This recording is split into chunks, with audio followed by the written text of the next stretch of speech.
नमस्कार दोस्तों।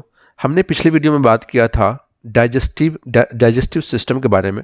Digestive system में हमने डाइजेस्टिव ट्रैक्ट को पढ़ा था और उसमें हमने जानने की कोशिश किया था कि किस तरह से जो हमारा फूड होता है वो माउथ से लेकर के एनस तक ट्रैवल करता है और कहाँ कहाँ पे हमारे फूड के किस कंपोनेंट्स का डाइजेशन होता है। बेसिकली हम लोगों ने उस वीडियो में समझने की कोशिश किया था कि डाइजेशन होता क्या है और हमारी बॉडी किस तरह से डाइजेशन को परफॉर्म करती है। डाइजेशन में हमने समझा था कि फूड का ब्रेक डाउन होना ही डाइजेशन कहलाता है, यानी फूड का छोटे छोटे टुकड़ों में टूटना ही डाइजेशन कहलाता है, क्योंकि हमारी बॉडी कॉम्प्लेक्स सब्सटेंस को आसानी से एब्जॉर्ब नहीं कर पाती है। जो हम फूड खाते हैं बेसिकली वो कॉम्प्लेक्स सब्सटेंस के फॉर्म में होता है, फिर हमारा बॉडी उसे पहले तोड़ता है, तोड़ने के बाद उस सब्सटेंस को जो कि कॉम्प्लेक्स के फॉर्म में रहता है उसको छोटे छोटे सब्सटेंस यानी सिंपलर सब्सटेंस में उसे कन्वर्ट करता है, ताकि उस फूड के अंदर जो भी डिफरेंट टाइप्स ऑफ न्यूट्रिशंस होते हैं जैसे कि फैट्स हो गया, प्रोटीन्स, विटामिन्स, मिनरल्स, कार्बोहाइड्रेट्स, ये सब को हमारी बॉडी आसानी से एब्जॉर्ब कर सके। सिंपलर फॉर्म में या फिर सिंपलर सब्सटेंस को हमारी बॉडी आसानी से एब्जॉर्ब कर लेता है। बेसिकली इसी पूरी जो प्रक्रिया होता है जिसे हम डाइजेशन का नाम देते हैं। अब डाइजेशन में हमने ऑलरेडी समझा था कि फूड ट्रैक किस तरह से काम करता है, लेकिन वहाँ पे हमें सिर्फ इतने समझने से हम डाइजेशन को अच्छी तरह से नहीं समझ सकते हैं। बेसिकली डाइजेशन का जो हिस्सा होता है उसको आप दो हिस्से में बांट सकते हैं। पहला तो हो गया डाइजेस्टिव ट्रैक्ट, जो कि हम ऑलरेडी डिस्कस कर चुके हैं, जो कि माउथ से स्टार्ट होता है और एनस पे जाके ख़त्म हो जाता है। दूसरी बात है डाइजेस्टिव ग्लैंड्स। ये जो ग्लैंड्स होता है ये भी बेसिकली खाना को डाइजेस्टिव ट्रैक्ट में डाइजेशन के लिए मदद करता है। तो इस वीडियो में हम डाइजेस्टिव ग्लैंड के ऊपर फोकस करने वाले हैं कि किस तरह से ये जो ग्लैंड्स है वो डाइजेशन में हेल्प करता है। लेकिन उससे पहले हम समझते हैं कि ये ग्लैंड्स किस चिड़िया का नाम है, यानी ग्लैंड होता क्या है। देखिए, ग्लैंड हमारी बॉडी के एक तरह के ऑर्गन्स हैं जो कि कई सारे सेल से मिलकर बनते हैं। वी ऑलरेडी नो दैट जितने भी ऑर्गन्स होते हैं वो बहुत तरह के सेल से मिलकर के बनते हैं। ठीक है, ये हम ऑलरेडी जानते हैं। और ये किस तरह का ऑर्गन है भैया? ये इस तरह के ऑर्गन है कि ये कुछ special type of substance release करता है जो कि हमारे बॉडी के स्पेशल टाइप ऑफ फंक्शन के लिए ज़रूरी होता है। या फिर सिंपल शब्दों में समझने की कोशिश करें तो ग्लैंड क्या होता है? ग्लैंड हमारी बॉडी के ऐसे ऑर्गन होते हैं जो कि कोई केमिकल सब्सटेंस या फिर हार्मोन्स रिलीज करता है, तो उसको हम क्या बोलेंगे? उसको हम बोलेंगे ग्लैंड। ठीक है, ग्लैंड एक हमारी बॉडी का ऑर्गन होता है जो कि कोई केमिकल सब्सटेंस या फिर हार्मोन्स को रिलीज करता है। ठीक है, अब भैया हमने समझ लिया ग्लैंड क्या होता है। अब ग्लैंड कितने तरह के होते हैं तो उसमें हम समझेंगे कि ग्लैंड बेसिकली दो तरह के होते हैं। एक होते हैं एंडोक्राइन ग्लैंड और दूसरा होता है एक्सोक्राइन ग्लैंड। अब एंडोक्राइन ग्लैंड क्या होता है या फिर एक्सोक्राइन ग्लैंड क्या होता है उसे भी हम समझते हैं। देखिए, जो एंडोक्राइन ग्लैंड होता है वो उस तरह के ग्लैंड्स होते हैं जो कि हार्मोन्स का सिक्रेशन करता है और ये डायरेक्टली ब्लड स्ट्रीम में ही भेज देता है। मतलब एंडोक्राइन ग्लैंड उस तरह के ग्लैंड्स होते हैं जो कि हार्मोन्स का सिक्रेशन करेंगे और ब्लड स्ट्रीम में भेज देंगे। ये दो बातें आप याद रखना। एंडोक्राइन ग्लैंड, खासतौर से आप इस बात को जरूर याद रखना, ब्लड स्ट्रीम वाला। एंडोक्राइन ग्लैंड वो ग्लैंड होगा जो भी केमिकल सिक्रेट करेगा, यानी जो भी हार्मोन सिक्रेट करेगा वो बेसिकली ब्लड स्ट्रीम में भेजेगा और कहीं नहीं भेजेगा। तो जो ग्लैंड अपना सिक्रेशंस ब्लड स्ट्रीम में भेजते हैं तो उस ग्लैंड को हम बोलते हैं एंडोक्राइन ग्लैंड। सिंपल सी बातें हैं। दूसरी बात आती है कि भैया ये एक्सोक्राइन ग्लैंड क्या होता है? एक्सोक्राइन ग्लैंड वो ग्लैंड होते हैं जो कि अपना सिक्रेशन ब्लड स्ट्रीम में नहीं भेजता है बल्कि हमारे बॉडी के किसी कैविटीज में भेजता है।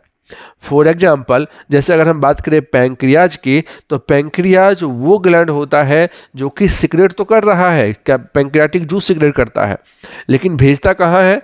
स्मॉल इंटेस्टाइन भेजता है जो कि एक कैविटी है। उसी तरह से बहुत सारे गैस्ट्रिक ग्लैंड हमारे स्टमक के ऊपर लगे हुए रहते हैं और इस स्टमक में जो भी सिक्रेशंस होता है बेसिकली इसी स्टमक में जाता है, किसी ब्लड स्ट्रीम में तो नहीं जा रहा है ना।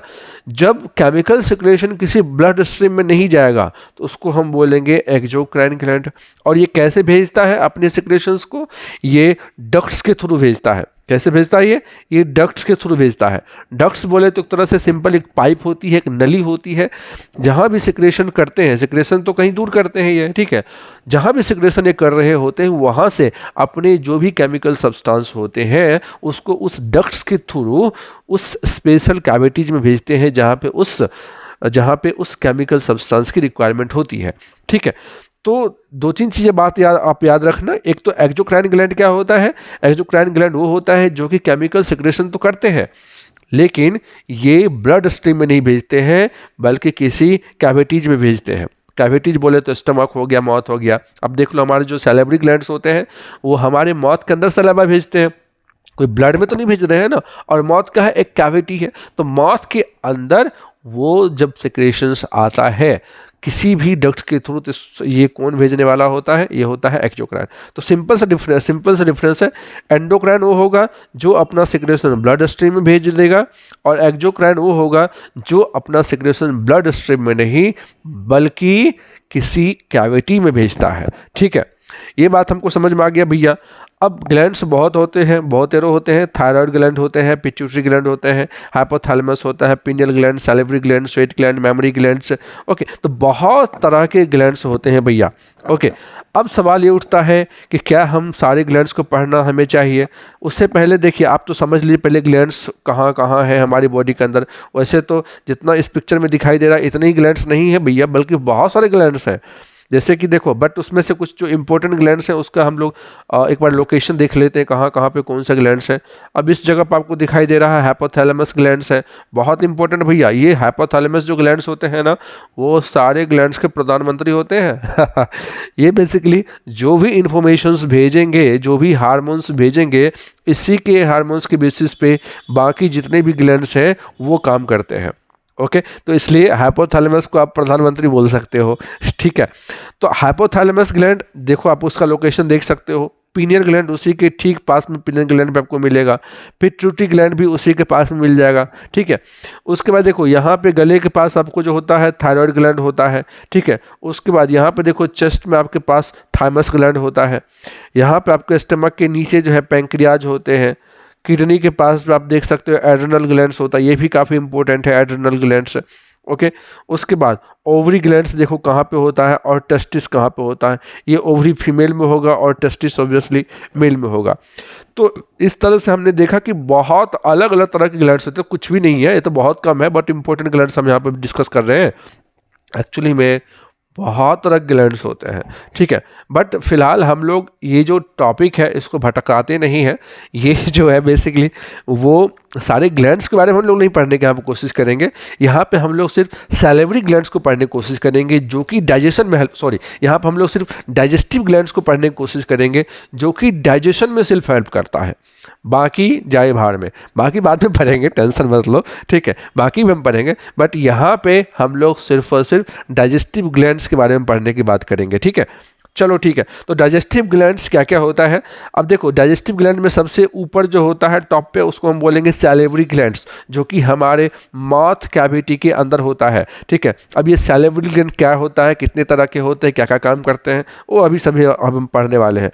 स्टमक के अंदर भी बहुत सारे गैस्ट्रिक ग्लैंड्स लगे होते हैं, ठीक है, उसके बारे में हमें पढ़ेंगे। उसके बाद देखो यहाँ पे जो लीवर होता है ये भी एक तरह के ग्लैंड है। ओके, यहाँ पे गॉल ब्लैडर, जहाँ पे लीवर अपने सिक्रेशंस को रखते हैं, जो भी वो रिलीज करते हैं बेसिकली वो गॉल ब्लैडर के अंदर रखते हैं, फिर धीरे धीरे हमारी बॉडी के अंदर वो सिक्रेशंस आते हैं। पैंक्रियाज वगैरह हो गया, ये भी ग्लैंड है। हमारे स्मॉल इंटेस्टाइन के अंदर बहुत सारे इंटेस्टाइनल ग्लैंड्स होते हैं। लार्ज इंटेस्टाइनल के अंदर भी इंटेस्टाइनल ग्लैंड्स होते हैं। तो ये तमाम तरह के जो ग्लैंड्स हैं जो कि हमारे डाइजेशन में हेल्प करते हैं, इस सारे ग्लैंड्स को हम लोग इस वीडियो में पढ़ने वाले हैं। तो उम्मीद है कि आपको ये वीडियो बहुत मज़ा आने वाले, बहुत मज़ा आएगा इस वीडियो में। आप बस देखिए और समझते जाइए। तो चलिए भैया अब स्टार्ट कर देते हैं। सबसे पहला हमारा आ गया भैया, हमारा आ गया सैलिवरी ग्लैंड्स। ठीक है, अब देखिए सैलिवरी ग्लैंड्स का आप लोकेशन समझ सकते हैं। यहाँ पर देखिए ये सैलिवरी ग्लैंड्स है, ये सैलिवरी ग्लैंड्स है, ये सैलिवरी ग्लैंड्स है। लेकिन उससे पहले हम समझते हैं कि सैलिवरी ग्लैंड्स होता क्या है और सैलिवरी ग्लैंड्स कितने तरह के होते हैं। देखिए जो सैलिवरी ग्लैंड्स होगा वो बेसिकली वर्टिब्रेट्स के अंदर ही होता है ज़्यादातर। ठीक है, जैसे कि मैमल्स हो गया, हम लोग भी क्या है, मैमल्स हैं। ओके, या फिर हम लोग भी वर्टिब्रेट्स हैं। ठीक है, जिसमें 10 पैनल्स होते हैं, सब वर्टिब्रेट्स कहलाते हैं। तो वो सब के अंदर ये सैलिवरी ग्लैंड्स होता है। ठीक है, जो सैलिवरी ग्लैंड्स होगा बेसिकली वो एक्सोक्राइन इन नेचर का होता है। एक्सोक्राइन मतलब ऑलरेडी हम लोग जान चुके हैं। एक्सोक्राइन क्या होगा, जो कि अपना सिक्रेशंस किसी डक्ट्स के थ्रू किसी कैविटी में करता है। सिंपल सी बातें हैं।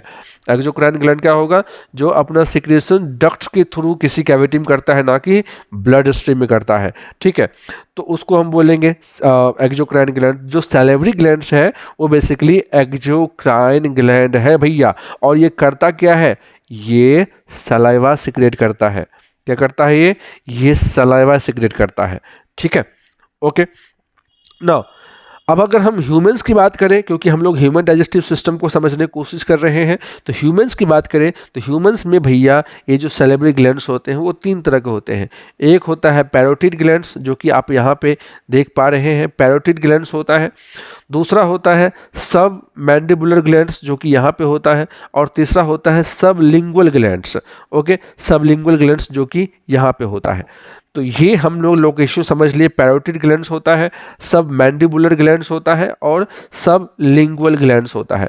ये तीनों की तीनों भाई साहब, ये तीनों की तीनों सैलिवरी ग्लैंड्स हैं।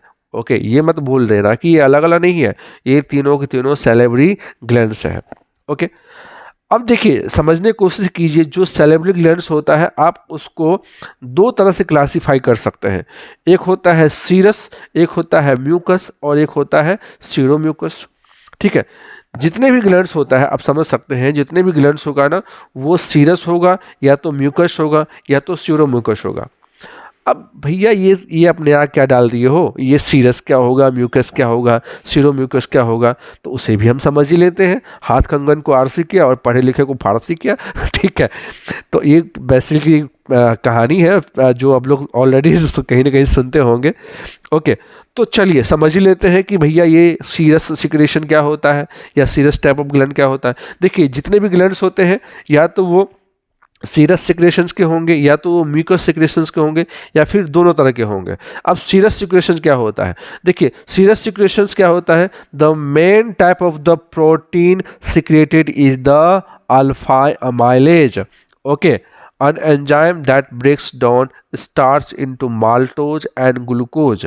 ओके, देखिए जैसे अगर हम सैलिवरी ग्लैंड्स की बात करते हैं तो सैलिवरी ग्लैंड्स हमने देखा था 3 तरह के ग्लैंड्स होते हैं। एक होता है पैरोटिड ग्लैंड्स, दूसरा होता है सब मैंडिबुलर ग्लैंड, तो तीसरा होता है सब लिंगुअल ग्लैंड। अब ये जो ग्लैंड्स होता है ना वो बेसिकली 3 नेचर के होते हैं। ओके, 3 नेचर के होते हैं। एक तो हो गया सीरस सिक्रेशन। सीरस सिक्रेशन उस ग्लैंड्स को बोलेंगे जो एक प्रोटीन्स रिलीज करता है। ठीक है, जो कि प्रोटीन्स रिलीज करता है और उस प्रोटीन का नाम क्या है, अल्फा अमाइलेज है। उसका नाम क्या है, अल्फा अमाइलेज है। इस प्रोटीन को आप एंजाइम भी बोल सकते हो। ठीक है, जो अल्फा अमाइलेज है वो एक तरह का एंजाइम भी है। और ये एंजाइम करता क्या है भैया, ये एंजाइम करता है स्टार्च को ब्रेक डाउन करता है। अब बोलोगे भैया ये स्टार्च किस चिड़िया का नाम है, बेसिकली देखो जो हम फूड लेते हैं अपने माउथ के अंदर, फूड के अंदर बहुत सारे न्यूट्रिशंस होते हैं, जैसे कि कार्बोहाइड्रेट्स हो गया, जैसे कि फैट्स हो गया, जैसे कि प्रोटीन्स हो गया, जैसे कि मिनरल्स हो गया, विटामिन्स हो गया। ये तमाम तरह के अलग अलग न्यूट्रिशंस होते हैं जो कि हमारी बॉडी उसको डाइजेस्ट करती है। ठीक है, अब ये स्टार्च जो है ना वो बेसिकली हमारे बॉडी के अंदर कार्बोहाइड्रेट्स है। स्टार्च क्या है, वो कार्बोहाइड्रेट्स है। ओके, बट किस तरह कार्बोहाइड्रेट है भैया, ये जो है कॉम्प्लेक्स कार्बोहाइड्रेट है भैया, कॉम्प्लेक्स कार्बोहाइड्रेट है। और इस कार्बोहाइड्रेट्स को हमारी बॉडी डाइजेस्ट नहीं कर पाती है। हमने स्टार्टिंग में ही बताया था कि हमारी बॉडी कॉम्प्लेक्स सब्सटेंस को डाइजेस्ट नहीं करती है। किसको करती है, वो सिंपलर सब्सटेंस को डाइजेस्ट करती है। और स्टार्च क्या है, स्टार्च तो कॉम्प्लेक्स सब्सटेंस है भैया, फिर हमारी बॉडी इसको कैसे डाइजेस्ट करेगी। तो अगर इसे हमें डाइजेस्ट करना होगा तो सबसे पहला काम जो हमें करना होगा वो ये करना होगा कि इसे हमें छोटे छोटे छोटे छोटे टुकड़ों में तोड़ना होगा। तो ये जो अल्फा एमाइलेज होता है ना, ये यही काम करता है। ये क्या करता है? ये करता है स्टार्च को तोड़ता है। किस में तोड़ता है? ये माल्टोज में तोड़ देता है और ग्लूकोज में तोड़ देता है। माल्टोज और ग्लूकोज ये सिंपलर सब्सटेंस कहे जाते हैं भैया। समझ में आ गया खेल? ठीक है, तो हमारी बॉडी देखो किस तरह से चालाक है। ठीक है, ये पहले अल्फा एमाइलेज नाम के एंजाइम रिलीज करेगी जो कि क्या करेगी? स्टार्च को तोड़ेगी माल्टोज और ग्लूकोज के अंदर। स्टार्च क्या है? कॉम्प्लेक्स सब्सटेंस ऑफ कार्बोहाइड्रेट है और माल्टोज और ग्लूकोज क्या है? सिंपलर सब्सटेंस ऑफ कार्बोहाइड्रेट है। तो जो भी सीरस सिक्रेशन करेगा ना, तो वो क्या करेगा? अल्फा एमाइलेज नाम के एंजाइम को रिलीज करेगा। दूसरा जो नेचर होता है ग्लैंड्स का, वो होता है म्यूकस सिक्रेशन। म्यूकस सिक्रेशन क्या होता है? इसमें बेसिकली एक प्रोटीन सिक्रेट करता है और उस प्रोटीन का नाम है बेसिकली म्यूसिन। यानी म्यूकस टाइप के जो ग्लैंड्स होंगे वो म्यूसिन नाम के प्रोटीन्स को सिक्रेट करते हैं। ये बात आप याद रखोगे। फिर से मैं बता देता हूँ। देखो, जो सीरस नेचर की जो ग्लैंड्स होंगे वो अल्फा अमाइलेज नाम के प्रोटीन्स को रिलीज करते हैं, और जो म्यूकस टाइप के या फिर म्यूकस नेचर के जो ग्लैंड होंगे वो बेसिकली म्यूसिन नाम के प्रोटीन्स को सिक्रेट करते हैं। और ये म्यूसिन क्या काम करता है? ये काम करता है ल्यूब्रिकेशन का। ल्यूब्रिकेशन मतलब क्या होता है? जैसे अपने गाड़ी में आप मोबिल वगैरह डालते होंगे ना, बाइक हो गई, कार होगी, उसमें आप क्या डालते हैं? मोबिल डालते हैं। मोबिल क्या करते हैं? फ्रिक्शन को कम कर देता है।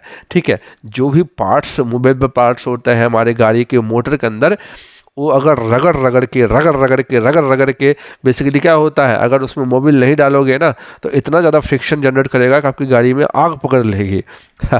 ठीक है, तो बेसिकली इसीलिए हम उसके अंदर मोबिल डालते हैं ताकि वहाँ पे लुब्रिकेशन का काम हो सके, यानी फ्रिक्शन कम हो जाए और आसानी से एक पार्ट से दूसरे पार्ट्स के ऊपर मूव कर सके। बेसिकली हमारे बॉडी के अंदर भी यही मोबिल बनाने का काम करता है mucus secretion types of glands. ये म्यूसिन नाम के प्रोटीन्स रिलीज करते हैं जो कि लुब्रिकेंट्स की तरह काम करते हैं। यानी जो भी हम खाना वगैरह खाते हैं ना, वो खाना आसानी से हमारे माउथ से गले में उतर जाते हैं, एकदम फिसलते हुए चलता है। ठीक है, अगर नहीं होगा ना तो फिसलन में बहुत प्रॉब्लम होगी। ओके भैया, तो चलिए, तो हमें समझ में आ गया कि जो ग्लैंड्स होते हैं बेसिकली वो दो तरह के नेचर के होते हैं। एक तो हो गया सीरस सिक्रेशन टाइप और दूसरा हो गया म्यूकस सिक्रेशन टाइप। एक होता है स्यूरो म्यूकस, मतलब वो दोनों रिलीज करेगा भैया। ठीक है, वो बोलेगा भाई मैं एक नहीं दोनों काम करूँगा। ठीक है, यानी ऑलराउंडर होता है। जैसे कुछ बैट्समैन भी होते हैं ना जो बॉलिंग का भी काम कर देता है, फील्डिंग भी करता है, ऑलराउंडर होता है। लेकिन कुछ ऐसे भी होता है जैसे विराट कोहली, वो सिर्फ बैटिंग ही करेगा, बॉलिंग नहीं करेगा। वो अलग बात है, किसी किसी की मैच में आप देख देते होंगे बॉलिंग करते हुए, लेकिन वो बॉलिंग करते नहीं है जनरली। ठीक है, तो वो सिर्फ क्या करेंगे? वो सिर्फ बैटिंग करेंगे। कुछ बॉलर होंगे जैसे कि बुमराह, वो सिर्फ क्या करेगा? बॉलिंग ही करेगा। वो बैटिंग आएगा, 4 बॉल खा के आउट हो गया। ठीक है, लेकिन यहाँ पे जो सीरो म्यूकस होता है वो दोनों काम करेगा। ठीक है, ऑलराउंडर है। ये जो है अल्फा एमाइलेज भी रिलीज करेगा और साथ ही साथ ये जो है म्यूसिन भी रिलीज करेगा। कौन? स्यूरो म्यूकस टाइप के जो भी ग्लैंड्स होते हैं वो ये दोनों रिलीज करता है। आई बात समझ में? चलिए हम वीडियो को आगे बढ़ाते हैं और आगे हम समझते हैं। देखिए, अभी हम थोड़ी देर पहले बताया था जो स्टार्च का सिक्रेशन होगा, स्टार्च होता है, स्टार्च को तोड़ता है हमारा अल्फा एमाइलेज किस में? माल्टोज में और ग्लूकोज में। अब ये माल्टोज ग्लूकोज क्या होता है समझते हैं। हमने तो बता दिया था माल्टोज ग्लूकोज जो होता है बेसिकली सिंपलर सब्सटेंस होता है। देखिए यहाँ पे ये जो आपको दिख रहा है डायग्राम में बेसिकली स्टार्च के मॉलिक्यूल्स है, और देख सकते हैं कि आप स्टार्च के मॉलिक्यूल्स किस तरह से एक दूसरे के साथ कनेक्टेड होते हैं, और इसीलिए इसको हम बोलते हैं कॉम्प्लेक्स सब्सटेंस। ये इसके छोटे छोटे जो मॉलिक्यूल्स होते हैं वो किस तरह से छोटे छोटे जो इसके बेसिकली एटम्स होते हैं किस तरह से कनेक्टेड होते हैं, आप यहाँ पर देख सकते हैं। यहाँ पे जो अल्फा एमाइलेज होगा इसको क्या करता है? तोड़ देता है। तोड़ करके इसको बेसिकली माल्टोज में कन्वर्ट कर देता है, देख रहे हो। और माल्टोज में क्या होता है, यहाँ पे सिर्फ दो दो जो है एटम्स आपको नजर आएंगे, सिर्फ टू टू एटम्स नजर आएंगे यहाँ पे आपको एक साथ, ठीक है, बड़ी सी चेन नजर नहीं आएगी, सिर्फ दो दो का पेयर यहाँ पे आपको देखने को मिलेगा। उसके बाद एक और एंजाइम है जिसको हम बोलते हैं माल्टेज। माल्टेज क्या करेगा वो भी हम आगे पढ़ेंगे। माल्टेज क्या करेगा, इसको भी ये जो छोटा सा एक एक का जो सिंगल सिंगल जो चेन है ना उसको भी तोड़ देगा और सिंगल सिंगल एटम में इसको कन्वर्ट कर देगा। अब मुझे बताओ इस पूरे चेन को बॉडी आसानी से डाइजेस्ट कर पाती या फिर सिंगल को डाइजेस्ट कर पाती? ऑफ कोर्स सिंगल को डाइजेस्ट करना ज़्यादा आसान है, ठीक है, इसके कंपैरिजन में। तो इसलिए इसको हम बोलते हैं कॉम्प्लेक्स सब्सटेंस और इसको हम बोलते हैं सिंपलर सब्सटेंस। आई होप आपको समझ में आ गया होगा कॉम्प्लेक्स और सिंपलर सब्सटेंस किसको बोलते हैं, ठीक है। तो यही काम करता है अल्फा एमाइलेज। और अल्फा एमाइलेज क्या है, अल्फा एमाइलेज किस तरह के ग्लैंड से सिक्रेट होता है, वो basically serous type of gland से सिक्रेट होता है। आई होप आपको समझ में आ गया होगा माल्टोज क्या होता है और ग्लूकोज क्या होता है। ये हो गया माल्टोज, दो दो का जब पेयर बनाएगा तो सिंगल सिंगल हो जाएगा तो इसको हम बोलेंगे ग्लूकोज। वेरी गुड, बहुत समझदार हो आप लोग तो, ठीक है। चलिए उसके बाद देखिए एक प्रपोज्ड, जैसे कि अभी हम लोग ने पढ़ा था कि बेसिकली जो हमारा ग्लैंड होता है वो तीन तरह का होता है। पैरोटिड ग्लैंड होता है, उसके बाद जो है सब मैंडिबुलर ग्लैंड होता है और सब लिंगुअल ग्लैंड होता है। अभी हम उसको और भी डिटेल में पढ़ने की कोशिश करेंगे। तो चलिए सैलिवरी ग्लैंड्स के बारे में हम लोग पढ़ रहे हैं। तो बेसिकली इस तो हम लोगों ने बात किया था सैलिवरी ग्लैंड तीन तरह के होते हैं। एक होता है पैरोटिड ग्लैंड्स, दूसरा होता है सब मैंडिबुलर ग्लैंड्स और तीसरा होता है सब लिंगुअल ग्लैंड्स। जो पैरोटिड ग्लैंड्स होता है वो बेसिकली दो पेयर में पाए जाते हैं, ठीक है। There are the two parotid glands are located within the each of our cheeks. यहाँ पे हमारे देखो गाल है, चिक है, और चिक के पास यहाँ पे ये जो आप ग्लैंड्स दिख रहे हैं इसे ही हम बोलते हैं पैरोटिड ग्लैंड्स। चिक मतलब अपने कान के आगे और गाल के, जहाँ पर आप थप्पड़ खाते हैं ना बचपन से, ठीक है, उसी जगह पे ये पैरोटिड ग्लैंड्स लोकेटेड होता है, ठीक है। ये जो पैरोटिड ग्लैंड्स होता है वो बेसिकली हमारे तीनों ग्लैंड्स में सबसे बड़ा ग्लैंड्स होता है। तीनों ग्लैंड्स मतलब तीनों तरह के जो सैलिवरी ग्लैंड्स होते हैं उसमें सबसे बड़ा जो ग्लैंड्स होता है वो होता है पैरोटिड ग्लैंड्स। ओके, ये देखिए टोटल हमारे माउथ के अंदर जितना भी सलाइवा प्रोडक्शन होता है उसका ये 20% सलाइवा प्रोडक्शन करता है अकेला parotid glands. Parotid glands total saliva production का 20% सलाइवा का प्रोडक्शन करता है अकेले ही, ठीक है। ओके, देखिए इसका जो मेन रोल होता है पैरोटिड ग्लैंड्स का, ये बेसिकली क्या करता है, हम जब हम फूड को चबाते हैं ना तो चबाने में बेसिकली अपना ये रोल अदा करता है, ठीक है। जब हम फूड को चबाते हैं तो ऐसे नहीं चबा सकते हैं, उस फूड के अंदर जब सलाइवा मिक्स होता है ना तो फूड को चबाना आसान हो जाता है, फूड को तोड़ना आसान हो जाता है, एक चाव से दूसरे चाव तक जब आप फूड को ले जाते हैं वो भी ले जाना वगैरह आसान हो जाता है, ठीक है। तो इस तरह से जो आपका जो सलाइवा है जो कि पैरोटिड ग्लैंड्स के द्वारा प्रोडक्शन किया जाता है उस हमारे डाइजेशन सिस्टम को काफ़ी ज़्यादा आसान कर देता है, डाइजेशन को आसान करता है बेसिकली। ये जो पैरोटिड ग्लैंड्स होता है बेसिकली सीरस टाइप के होते हैं। सीरस टाइप हम लोग ऑलरेडी डिस्कस कर चुके हैं। सीरस टाइप वो ग्लैंड होते हैं जो कि अल्फ़ा अमाइलेज का सिक्रेशन करता है, ये भी अल्फ़ा अमाइलेज का सिक्रेशन करता है। और इस तरह से आप समझेंगे कि अल्फ़ा अमाइलेज क्या करते थे, स्टार्च को सिंपलर सब्सटेंस में कन्वर्ट करते थे। और स्टार्च क्या है, एक तरह का कॉम्प्लेक्स सब्सटेंस है। तो कॉम्प्लेक्स सब्सटेंस को अल्फ़ा अमाइलेज सिंपलर सब्सटेंस यानी माल्टोज और ग्लूकोज में कन्वर्ट कर देते थे। तो आप देखेंगे कि स्टार्च का डाइजेशन तो हमारे माउथ के अंदर ही स्टार्ट हो जाता है भाई, ठीक है, पेट के अंदर जाने की ज़रूरत नहीं होती है। लेकिन हाँ, और ज़्यादा फर्दर ब्रेकडाउन होने के लिए उस फूड को पेट के अंदर जाना ज़रूरी होता है। जहाँ तक स्टार्च की बात है तो स्टार्च का ब्रेकडाउन हमारे यानी स्टार्च का डाइजेशन हमारे माउथ कैविटी के अंदर ही हो जाता है। ओके, तो आई होप आपको पैरोटिड ग्लैंड्स के बारे में समझ में आ गया होगा। नेक्स्ट अब हम बात करते हैं सब मैंडिबुलर ग्लैंड्स के।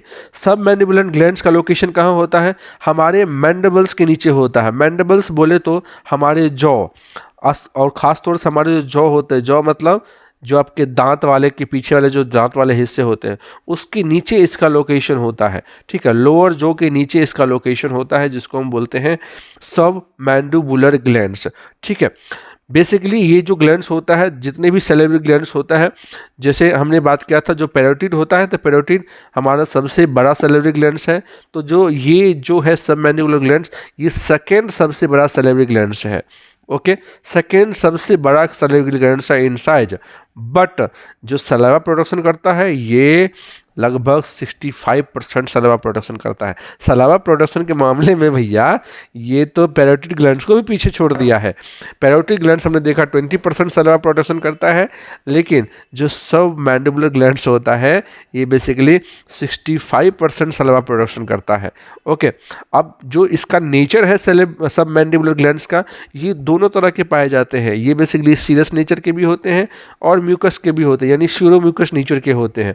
बेसिकली ये एंजाइम भी प्रोड्यूस करते हैं जो कि हमारे स्टार्च को ब्रेक डाउन करने के लिए काम आते हैं, और साथ ही साथ ये जो है म्यूकस भी, यानी म्यूशिन यानी म्यूकस भी ये बेसिकली रिलीज करते हैं, जो कि हमारे फूड को बेसिकली लुब्रिकेशन देते हैं, यानी फूड को स्वेल करने में या फिर हमारे ओसोफेगस के जरिए अंदर ले आने में ये जो म्यूकस होता है वो काफ़ी ज़्यादा रोल प्ले करता है।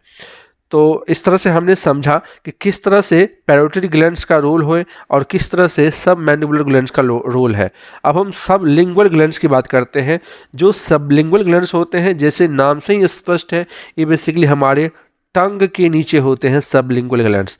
यहाँ पे देखिए हम सारे पिक्चर्स में दिखाने की कोशिश कर रहे हैं कि अलग अलग लोकेशन, ये बेसिकली पैरोटिड ग्लैंड्स हैं। यहाँ पे जॉ के नीचे आपके सब मैंडिबुलर ग्लैंड्स हैं, और यहाँ पे आपके टंग के नीचे जो है सब लिंगुअल ग्लैंड्स है। सब लिंगुअल ग्लैंड्स तीनों ग्लैंड्स में सबसे छोटा होता है और बहुत ज़्यादा डिस्पर्स्ड होता है।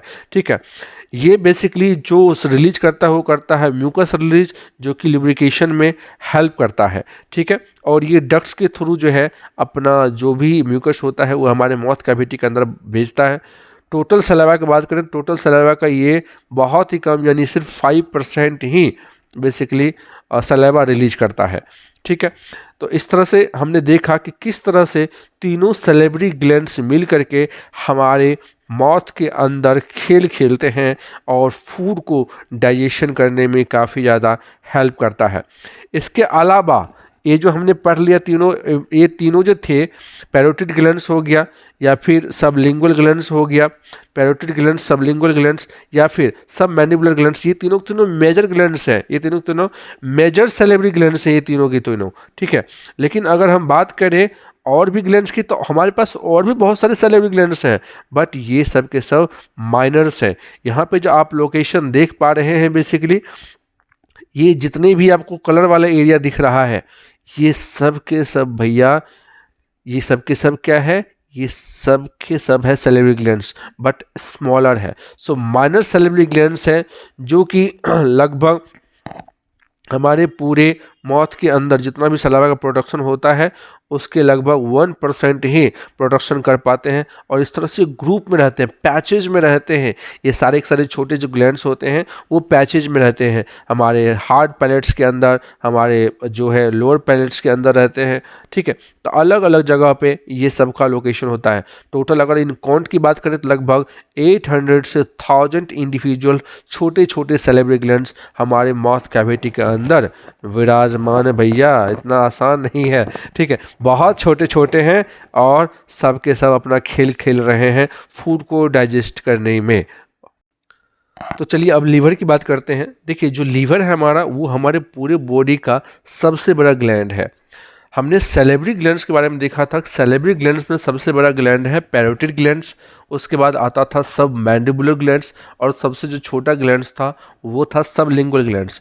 बट इसके अलावा भी, तीनों तो मेजर ग्लैंड्स थे, मेजर सैलिवरी ग्लैंड्स थे, बट इसके अलावा भी बहुत सारे छोटे छोटे ग्लैंड्स ऐसे थे, लगभग 800 से 1000 के आसपास, जो कि हमारे माउथ कैविटी के अंदर पैचेज में थे, ग्रुप बना के थे।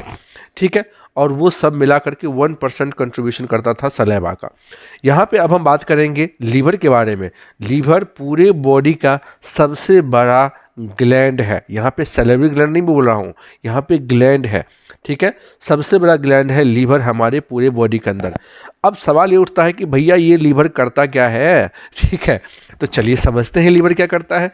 तो प्रोड्यूसिंग इंपॉर्टेंट सब्सटेंसेस, सबसे पहला पॉइंट, ये बहुत सारे इंपॉर्टेंट सब्सटेंस प्रोड्यूस करता है जो कि हमारे बॉडी के फंक्शनल के लिए ज़रूरी है, ठीक है। सबसे पहले देखो ये जो है बाइल का सिक्रेशन करता है, ओके, बाइल का करता है हमारे बॉडी के अंदर जो फैट्स होता है उसको एनर्जी में कन्वर्ट करता है।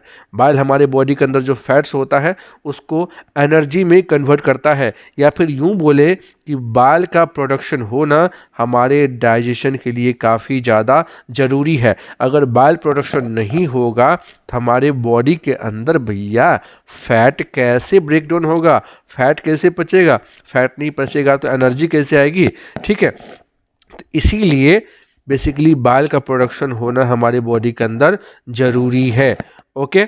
ये बात समझ में आपको आ गया। So this is a blood protein and यो देखो हमारी जो बॉडी होती है ना वो बेसिकली एक एल्ब्यूमिन भी प्रोड्यूस करती है। एल्ब्यूमिन क्या होता है, एक तरह के ब्लड प्रोटीन्स होते हैं जो कि हमारे बॉडी के अंदर hormones, okay, drugs, fatty acids, ये सब को बेसिकली कैरी करने का काम करते हैं। हार्मोन्स जब ब्लड के थ्रू एक जगह से दूसरी जगह जाता है, ये बेसिकली कौन लेके जाता है, ये एल्ब्यूमिन लेके जाता है। एल्ब्यूमिन के वजह से हार्मोन्स हो गया, ड्रग्स हो गया, फैटी एसिड्स हो गया, वो सभी के सभी एक जगह से दूसरी जगह ले जाने का काम किया जाता है। और ये एल्ब्यूमिन भी कौन प्रोड्यूस करता है, वो हमारा लीवर ही प्रोड्यूस करता है, ठीक है। साथ ही साथ जब कहीं कट पिट जाते हैं तो ब्लड की क्लॉटिंग बहुत ज़रूरी होता है, नहीं तो अगर कहीं पे कट गया ना, आपका कोई एक्सीडेंट हो जाता है, कट जाता है, तो ब्लड ऐसे में फ्लो होता ही रहेगा, सारा ब्लड आपके बॉडी से बाहर निकल जाएगा।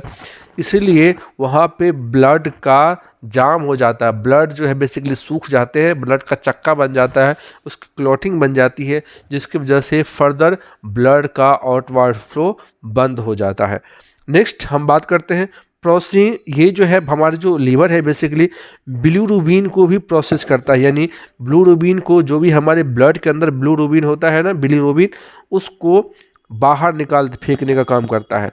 बेसिकली बिलीरुबिन होता क्या है, जब हमारे red blood cells break down हो जाते हैं, जब हमारे रेड ब्लड सेल्स मर जाते हैं, ब्रेक डाउन हो जाते हैं, तब जाकर के ये बिलीरुबिन का प्रोडक्शन होता है। और ये बिलीरुबिन अगर हमारे ब्लड के अंदर रह गया तो हमें फिर जॉन्डिस दे सकता है, और इससे हमारे जो स्किन होते हैं, आइज होते हैं, बेसिकली येलोइंग हो जाते हैं, मतलब येलो कलर के हो जाते हैं।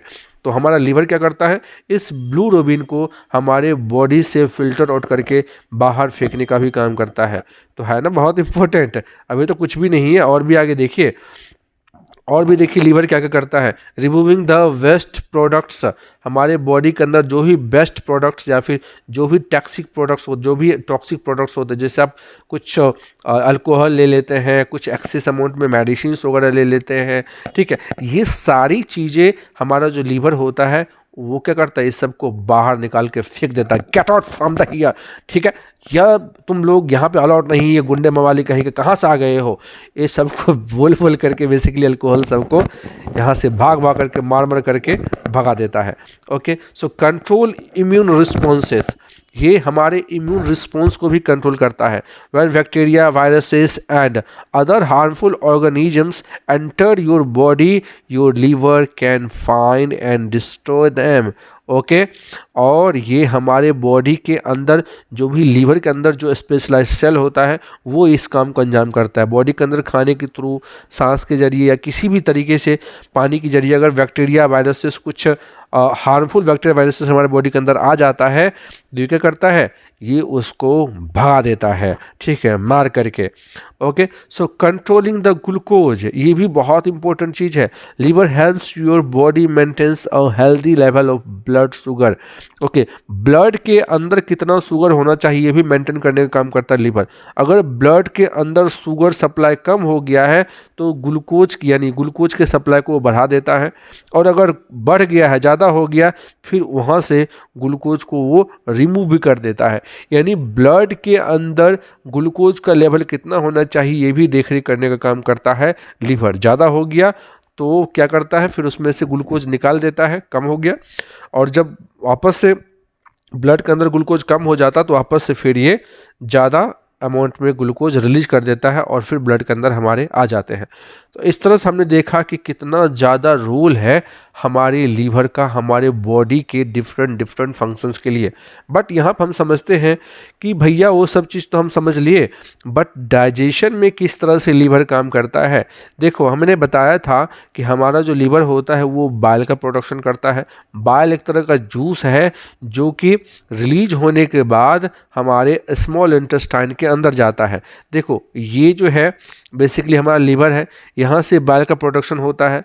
बाइल का प्रोडक्शन होने के बाद ये जो छोटा सा बलून आपको दिख रहा है जिसको हम बोलते हैं गॉल ब्लैडर, ये जो गॉल ब्लैडर होता है यहाँ पे बाइल आकर के स्टोर हो जाता है, ठीक है। और जब भी ज़रूरत पड़ती है तो अपने देखने एक यहाँ पे डक्ट लगा रखा है, पाइप लगा रखा है, और उस पाइप के ज़रिए ये स्मॉल इंटेस्टाइन का जो है पाइप है, यहाँ पे बेसिकली गॉल ब्लैडर जो है बाइल को भेज देता है। और यहाँ पे बाइल क्या करता है, बाइल बेसिकली फैट्स को बर्न कर देता है, फैट्स को बेसिकली ब्रेक डाउन कर देता है, ठीक है। तो इस तरह से हमने देखा कि जो लीवर है वो किस तरह से डाइजेशन में हेल्प करता है, ठीक है। तो यहाँ पे देखो बाइल का प्रोडक्शन हुआ, और बाइल के प्रोडक्शन के बाद ये कहाँ चला गया, ये चला गया गॉल ब्लैडर के अंदर जो कि एक स्टोरेज का काम करता है। और फिर वहाँ से जब भी ज़रूरत होती है तो बाइल हमारे स्मॉल इंटेस्टाइन में एक पतले से बाइल डक्ट के थ्रू जाता है और वहाँ पर अपने बाइल्स को छोड़ देता है, और वहाँ पे वो बाइल हमारे फैट्स को ब्रेक डाउन कर देता है।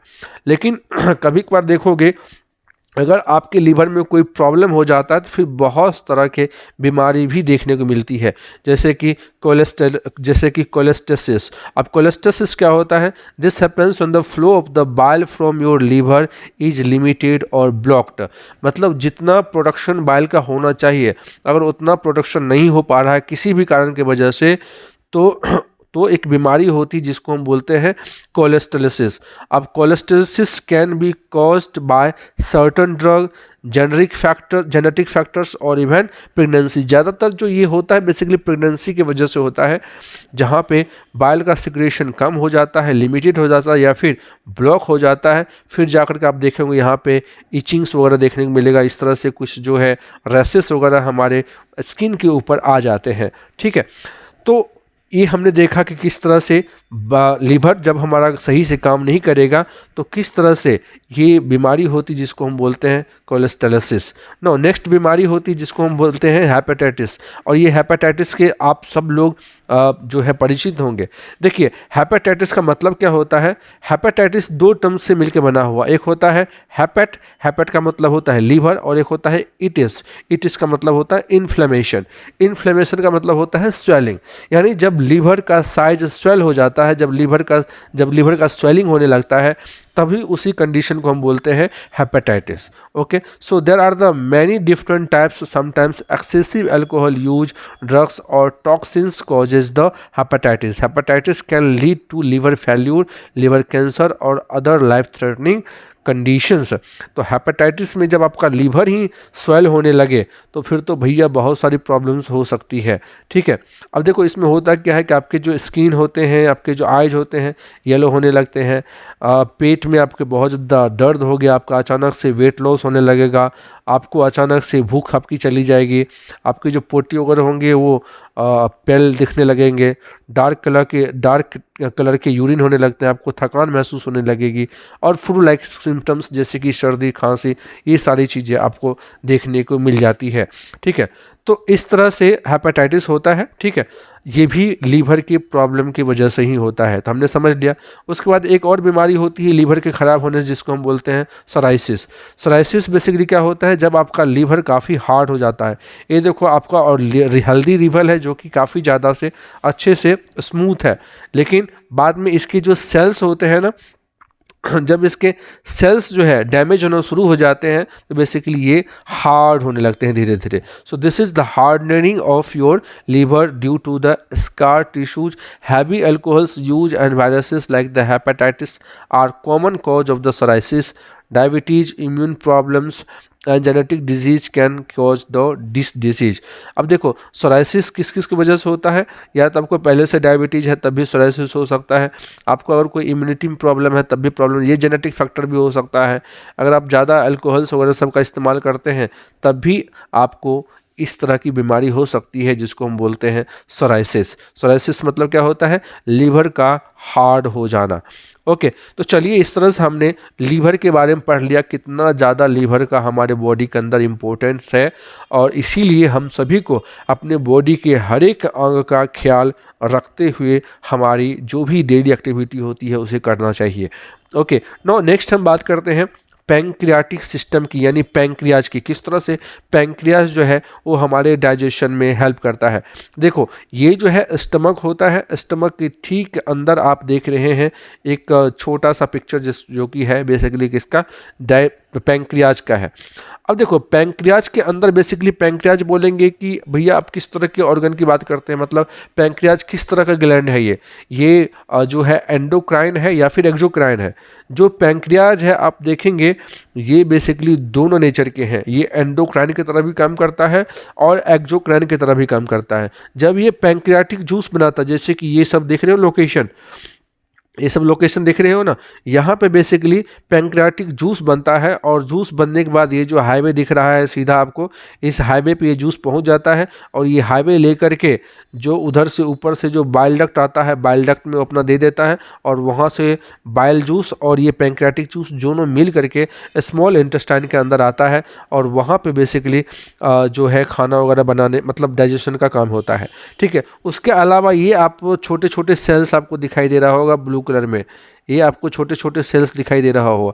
ये सेल्स जो होता है बेसिकली ये इंसुलिन का प्रोडक्शन करता है, इंसुलिन और साथ ही साथ ग्लूकागोन का प्रोडक्शन करता है, ये ब्लू कलर के छोटे छोटे सेल्स। अब ये जब इंसुलिन प्रोडक्शन करेगा ना, तब देखो इसके जाने का रास्ता अलग से बना हुआ है, ये वाला रास्ता बना हुआ है, और ये सीधा कहाँ जाता है? ब्लड में जाता है। यानी जब पैंक्रियाज दोनों रोल प्ले करता है, बेसिकली समझ लेना, पैंक्रियाज दो रोल प्ले करते हैं, एक तो करता है एंडोक्राइन का और दूसरा करता है एक्सोक्राइन का। जब ये एक्सोक्राइन का रोल प्ले करेगा तब ये पैंक्रियाटिक जूस रिलीज करेगा, और वो जूस कहाँ जाता है? बाइल डक्ट में जाता है, और बाइल डक्ट से फिर वो स्मॉल इंटेस्टाइन में चला जाता है बाइल जूस के साथ। ठीक है, उसके बाद देखो, जब ये इंसुलिन या फिर ग्लूकागोन का प्रोडक्शन करता है तब ये रोल प्ले करता है एंडोक्राइन का। ठीक है, तो एंडोक्राइन भी रोल प्ले करता है और एक्सोक्राइन भी रोल प्ले करता है। इंसुलिन और ग्लूकागोन बेसिकली सीधे ब्लड में जाता है, और इंसुलिन हमारे ब्लड के अंदर ब्लड शुगर को बेसिकली कंट्रोल करने का काम करता है। ठीक है, ब्लड शुगर को एनर्जी में कन्वर्ट करने का काम करता है, या फिर आप बोलें तो ब्लड शुगर को सेल्स तक ले जाने का काम करता है इंसुलिन। जितने अमाउंट में हमारे बॉडी के अंदर शुगर आ रहे हैं, हमारे ब्लड के अंदर शुगर आ रहे हैं, उतने ही अमाउंट में बेसिकली इंसुलिन का प्रोडक्शन होता है, और उस शुगर को सेल्स तक ले जा करके उसका बेसिकली जो है आप देखेंगे कि उसका एनर्जी में कन्वर्जन होता है। बट अगर जितना अमाउंट में अगर मान लो कि ग्लूकोज रिलीज हो रहा है बट इंसुलिन नहीं रिलीज हो रहा है, तो फिर इस केस में आप देखोगे धीरे धीरे ब्लड के अंदर ग्लूकोज लेवल बढ़ने लगता है, यानी शुगर बढ़ने लगता है। फिर जब हम ब्लड चेक कराते हैं तो बोला जाता है कि भैया आपको तो शुगर हो गया है। ठीक है, तो इसीलिए आप देखोगे कि इंसुलिन का रोल काफ़ी ज़्यादा इम्पोर्टेंट होता है बहुत सारी बीमारियों को कंट्रोल करने के लिए। ठीक है, तो ये हम खैर अभी पढ़ने रहे हैं। ठीक है, हम कुछ और पढ़ने को हम बेसिकली डाइजेशन सिस्टम में पढ़ रहे हैं, पैंक्रियाज का क्या रोल होता है। ठीक है, तो अभी हम वहीं पर रिलीज करते हैं, बेसिकली पैंक्रियाटिक जूस रिलीज करता है जो कि हमारे बॉडी के अंदर जो है डाइजेशन में हेल्प करता है। थोड़ा सा और इसमें अगर हम जानने की कोशिश करें कि पैंक्रियाटिक एंजाइम के अंदर क्या क्या होता है, देखो भैया पैंक्रियाटिक एंजाइम जो कि पैंक्रियाज रिलीज करता है उसमें बहुत सारी चीज़ें होती है। उसमें लिपेज होता है, उसमें प्रोटीज होता है, उसमें अमाइलेज होता है। इसके अलावा भी उसमें जो है बेसिकली आपने देखा कि इंसुलिन होता है, ग्लूकागोन होता है, गैस्ट्रिक अमाइलिन होता है। ठीक है, ये सारे के सारे डाइजेशन में हेल्प करता है। ओके, नो सबसे पहले अगर हम बात करें लिपेज की, तो लिपेज क्या काम करता है?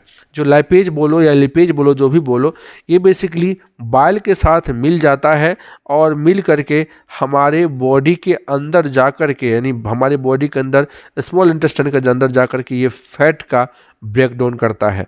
ठीक है, फैट का ब्रेक डाउन करता है लैपेज। ये बात याद रखना, जो पैंक्रियाटिक एंजाइम में जो लैपेज होता है वो बेसिकली बाइल के साथ मिल करके फैट का ब्रेक डाउन करता है।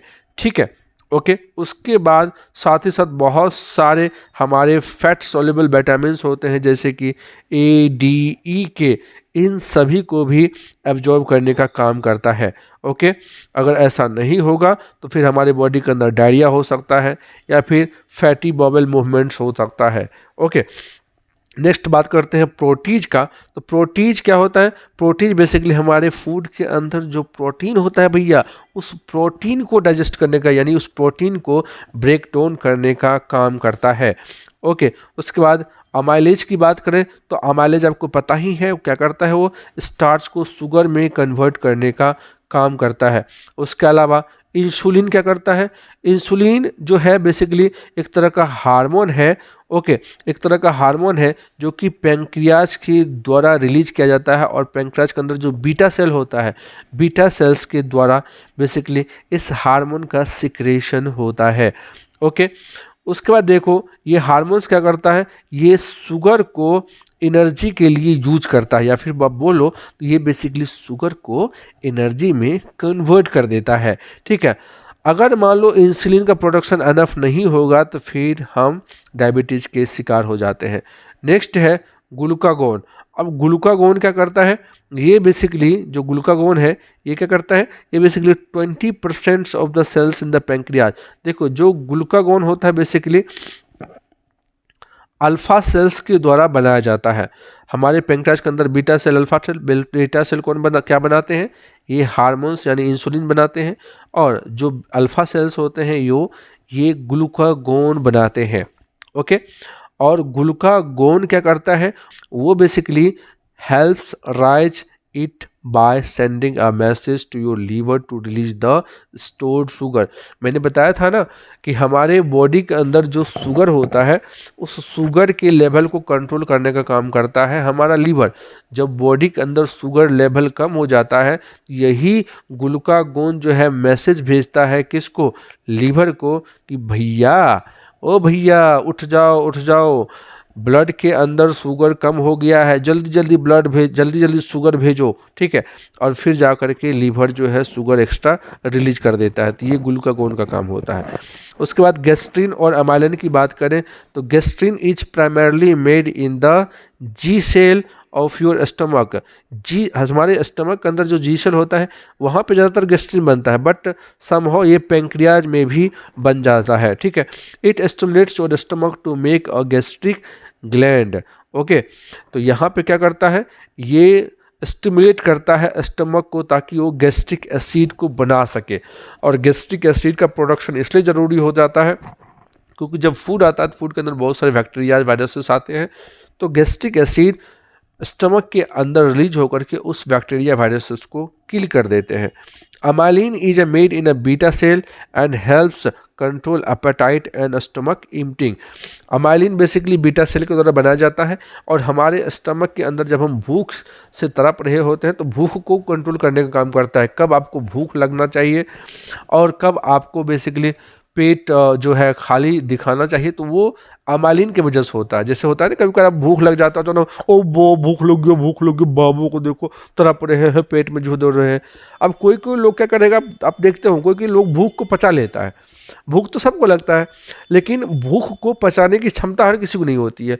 किसी किसी को थोड़ा सा भी भूख लग जाता है ना तो बहुत छटपटाने लगते हैं, वो ऐसा लगता है पता नहीं क्या हो गया, अगर उसको खाना नहीं मिलेगा तो पागल हो जाएगा। और कोई कोई देखोगे कि जब भूख लगता है तो वो आराम से रिलैक्स करता है, थोड़ा सा 1-2 घंटे बाद भी अगर खाना मिलेगा तो फिर भी कोई प्रॉब्लम नहीं है। ओके, ये बेसिकली होता है अमाइलिन के वजह से होता है। आई होप आपको ये पॉइंट समझ में आ गया होगा। नेक्स्ट हम बात करते हैं गैस्ट्रिक ग्लैंड्स के बारे में। देखो भैया, जो गैस्ट्रिक ग्लैंड्स होता है वो हमारे स्टमक के अंदर ये जो लाइनिंग्स दिख रहा है ना, इस लाइनिंग्स के ऊपर चिपका हुआ रहता है गैस्ट्रिक ग्लैंड्स। ठीक है, और इस तरह से ये गैस्ट्रिक एसिड या फिर बोलोगे तो जिसको हम लोग हाइड्रोक्लोरिक एसिड भी बोलते हैं, तो हाइड्रोक्लोरिक एसिड भी रिलीज करता है। साथ ही साथ यहाँ पर देखोगे जितने भी ग्लैंड्स होते हैं वो सब के सब म्यूकस सिक्रेटिंग ग्लैंड्स होते हैं। यहाँ पे म्यूकस का भी सिक्रेशन करता है। ठीक है, और म्यूकस सिक्रेट्स क्या करता है, पूरे ये जो एसिड का प्रोडक्शन हो रहा है गैस्ट्रिक ग्लैंड के द्वारा, साथ साथ म्यूकस भी सिक्रेशन होगा। तो जो एसिड होगा, एसिड तो बैक्टीरिया को मार देगा, एसिड क्या करेगा, फूड के अंदर जो बैक्टीरिया होगा उसको मार देगा। लेकिन भैया ये तो है एसिड, अब अगर ये एसिड है तो हमारे स्टमक की जो लाइनिंग होगी इसको भी तो ये डैमेज करेगा। ओके, तो इसलिए यहाँ पे म्यूकस का सिक्रेशन होता है, जिसके वजह से ये एसिड जो है वो वॉल को, यानी स्टमक के वॉल को डैमेज नहीं कर सकता है, क्योंकि जो म्यूकस होता है वो स्टमक के वॉल पे आकर के ये चिपक जाता है, और जिससे हमारा स्टमक जो है एसिड के डैमेज से बच जाता है। ठीक है, तो ये बात आपको आगे समझ में। So there are the two types of the gland in the stomach, एक होता है ऑक्जेंटिक ग्लैंड और दूसरा होता है पाइलोरिक ग्लैंड्स। अब ऑक्जेंटिक ग्लैंड क्या होता है, पाइलोरिक ग्लैंड क्या, तो उससे भी समझते हैं। देखो, the major type of the gastric gland is the oxyntic gland. देखिए, जो इम्पोर्टेंट जो ग्लैंड्स होता है, गैस्ट्रिक ग्लैंड्स, उसे ही हम ऑक्जेंटिक ग्लैंड्स बोलते हैं। बेसिकली आप ये समझो, जो ऑक्जेंटिक ग्लैंड होता है वही गैस्ट्रिक ग्लैंड होता है, या फिर जो गैस्ट्रिक ग्लैंड होता है वही ऑक्जेंटिक ग्लैंड होता है। ओके, उसके बाद ये लगभग हमारे स्टमक के 80% एरिया में कवर करता है। ये ज़्यादातर एरिया में जो ग्लैंड होता है वो ऑक्जेंटिक ग्लैंड ही होता है। और यहाँ पर आप देखोगे सिंपली इस वाले एरिया में, यहाँ पे पाइलोरस एरिया में जो ग्लैंड होगा वहीं पे होगा पाइलोरिक ग्लैंड। बाकी जितना भी एरिया होगा ना भाई साहब, वो सब जगह ऑक्जेंटिक ग्लैंड ही होगा। और वो क्या प्रोड्यूस करेगा, वो प्रोड्यूस करेगा गैस्ट्रिक एसिड, यानी हाइड्रोक्लोरिक एसिड। ओके, तो ये बात हमको आगे समझ में। साथ ही साथ oxyntic gland is an exocrine gland. Okay, तो ऑक्जेंटिक ग्लैंड किस तरह ग्लैंड्स होते हैं, एक्सोक्राइन ग्लैंड्स होते हैं, क्योंकि यहाँ पे जो सिक्रेशन हो रहा है ब्लड में थोड़ा ही जा रहा है, वो तो स्टमक कैविटी के अंदर आ रहा है सिक्रेशन, इसलिए इसको हम बोलेंगे exocrine gland. And contains the parietal cells that produce the hydrochloric acid, and intrinsic factor is necessary for the absorption of vitamin B12। ये जो ऑक्जेंटिक ग्लैंड होता है काफ़ी इंपॉर्टेंट होता है, आप समझ सकते हो ना। देखो, जैसे ये क्या करेगा, ये बेसिकली एक्सोक्राइन नेचर का होता है, साथ ही साथ ये हाइड्रोक्लोरिक एसिड भी प्रोड्यूस करता है, और उसके अलावा ये इंट्रिंसिक फैक्टर भी प्रोड्यूस करता है। और ये इंट्रिंसिक फैक्टर क्या होता है, ये बेसिकली विटामिन B12 को एब्जॉर्ब करने में हेल्प करता है। ओके, तो हमने देखा किस तरह से गैस्ट्रिक ग्लैंड जो है हमारी बॉडी के अंदर काम करता है। नेक्स्ट बात करें तो the other type of the gland in the stomach is the pyloric gland, जो कि मैंने बताया था कि ये पाइलोरस एरिया होता है, वहाँ पे जो ग्लैंड्स पाए जाते हैं उसको हम बोलते हैं पाइलोरिक ग्लैंड्स। ओके, और लगभग ये पूरे स्टमक के 20% एरिया में पाइलोरिक ग्लैंड छाया हुआ है। Pyloric gland secretes the gastrin from its G cells. ये गैस्ट्रीन जो है वो सिक्रेट करता है। Pyloric glands are similar in structure to the oxyntic gland but are endocrine glands with the hardly any parietal cell। अब समझ लो ना कि मैंने बताया था कि जो स्टमक होता है, स्टमक के अंदर दो तरह ग्लैंड होता है, एक होता है ऑक्जेंटिक ग्लैंड, दूसरा होता है पाइलोरिक ग्लैंड। जो ऑक्जेंटिक ग्लैंड है वो जो है बेसिकली एक्सोक्राइन इन नेचर है, वो सिक्रेट तो करता है बट किसी ब्लड स्ट्रीम में नहीं भेजेगा। लेकिन भाई साहब, जो ये पाइलोरिक ग्लैंड होता है, जो कि पाइलोरस रीजन में होता है, ये बेसिकली एंडोक्राइन इन नेचर है। ये भी बात आप याद रख लेना। Okay, so gastrin is the peptides hormones. Gastrin क्या है, एक तरह का पेप्टाइड हार्मोन्स है that stimulates the secretion of gastric acid by the parietal cells of the stomach and aid in gastric mobility, so it's released by the G cell। तो gastrin क्या करता है, बेसिकली ये गैस्ट्रिक एसिड यानी hydrochloric acid को secrete करने के लिए मजबूर करता है। तो चलिए बात करते हैं अब हम इंटेस्टाइनल ग्लैंड की। इंटेस्टाइनल ग्लैंड क्या होता है, वो हमारे इंटेस्टाइन के अंदर जो विलीज होते हैं, विलीज के बीच में पाए जाते हैं, और इसके ऊपर एपिथेलियम नाम के टिश्यूज का लाइनिंग होता है। एपिथेलियम एक तरह के बेसिकली टिश्यूज होते हैं। जब कभी हम टिश्यूज के ऊपर बात करेंगे फिर हम उसमें डिटेल्स में बात करेंगे। ये जो इंटेस्टाइनल ग्लैंड होता है ये बेसिकली स्मॉल इंटेस्टाइन और साथ ही साथ लार्ज इंटेस्टाइन दोनों में ये पाए जाते हैं। ओके, नाउ अब हम बात करते हैं कि आखिर ये विलीज क्या होता है। देखो, जब आप इंटेस्टाइन को पढ़ोगे ना तो उसमें इस तरह से कुछ सरफेस नज़र आएंगे, जो इसमें फिंगर लाइक स्ट्रक्चर्स, जब इसको जूम करेंगे तो कुछ इस तरह से दिखेंगे। ये फिंगर लाइक स्ट्रक्चर्स बने होते हैं जिसको हम विली बोलते हैं, जिसको हम क्या बोलेंगे, विली बोलते हैं। वहीं पे दो विलीज के जड़ के बीच में यहाँ पर आपको इंटेस्टाइनल ग्लैंड्स नज़र आएंगे। ओके, और यहीं पे ये बेसिकली डाइजेस्टिव जूस का सिक्रेशन करता है। अब देखेंगे कि बेसिकली ये जो इंटेस्टाइनल ग्लैंड्स होते हैं दोनों में पाए जाते हैं, स्मॉल इंटेस्टाइन के अंदर और लार्ज इंटेस्टाइन के अंदर भी। एक क्या करता है, डाइजेस्टिव जो है एंजाइम्स का सिक्रेशन करता है। बट ये जो डाइजेस्टिव एंजाइम्स होता है वो ज़्यादातर आपको स्मॉल इंटेस्टाइन के अंदर ही पाया जाता है। अब ये डाइजेस्टिव एंजाइम होता क्या है, डाइजेस्टिव एंजाइम्स के अंदर बेसिकली बहुत सारे एंजाइम्स होते हैं, जैसे कि पैप्टिडेज हो गया, सुक्रेज हो गया, माल्टेज हो गया, लैक्टेज हो गया, उसके बाद लिपेज हो गया। ये सारा एंजाइम्स बेसिकली डाइजेशन में हेल्प करता है। अब सवाल उठता है कि ठीक है भैया, पैप्टिडेज, सुक्रेज, माल्टेज, लैक्टेज या फिर लिपेज ये किस तरह का काम करता है, तो चलिए वो भी समझ लेते हैं। देखो, जो पैप्टिडेज होता है वो बेसिकली प्रोटीन्स को सिक्रेट करता है, प्रोटीन्स को सिक्रेट नहीं बल्कि प्रोटीन को बेसिकली डाइजेस्ट करने का काम करता है। जो सुक्रेज होता है वो सुक्रोज को तोड़ देता है, सुक्रोज को तोड़ता है। सुक्रोज क्या होता है, सुक्रोज एक तरह का शुगर होता है। जो सुक्रेज होता है, दोनों स्पेलिंग में फर्क है, ध्यान से देखना। जो सुक्रेज है वो एंजाइम है और जो सुक्रोज है वो बेसिकली शुगर है। ध्यान से आप देखना, गलती मत करना। जो सुक्रेज है वो एंजाइम है और जो सुक्रोज है वो बेसिकली शुगर है। तो ये सुक्रेज क्या करता है, सुक्रोज को यानी शुगर को फ्रक्टोज और ग्लूकोज में तोड़ देता है, यानी सिंपलर सब्सटेंस में तोड़ देता है। उसी तरह से अगर आप आगे देखेंगे तो यहाँ पे आपको माल्टेज नजर आएगा। माल्टेज एक एंजाइम है जो कि माल्टोज को वो क्या करता है, सिंपलर सब्सटेंस यानी ग्लूकोज में कवर कर लेता है, ग्लूकोज में तोड़ देता है। माल्टोज हमने देखा था कि बेसिकली दो एटम्स के मिलकर के मॉलिक्यूल्स बनाते थे माल्टोज। ठीक है, तो यहाँ पे माल्टेज जो है एक एंजाइम है जो कि माल्टोज को वो क्या करता है, ग्लूकोज में कन्वर्ट कर देता है। उसी तरह से आगे अगर हम बात करें तो यहाँ पर आप देखेंगे लैक्टेज जो होता है ये भी एक तरह का एंजाइम है। ठीक है, लैक्टेज क्या है, एंजाइम है जो कि मिल्क को डाइजेस्ट करने का काम करता है। ठीक है, मिल्क को क्या करता है, डाइजेस्ट करने का काम करता है। मिल्क के अंदर होता क्या है, मिल्क के अंदर शुगर लैक्टोज होता है। ठीक है, मिल्क के अंदर शुगर लैक्टोज होता है जिसको वो गैलेक्टोज और ग्लूकोज में तोड़ देता है। जो लैक्टेज होता है वो लैक्टोज को गैलेक्टोज और ग्लूकोज में तोड़ देता है।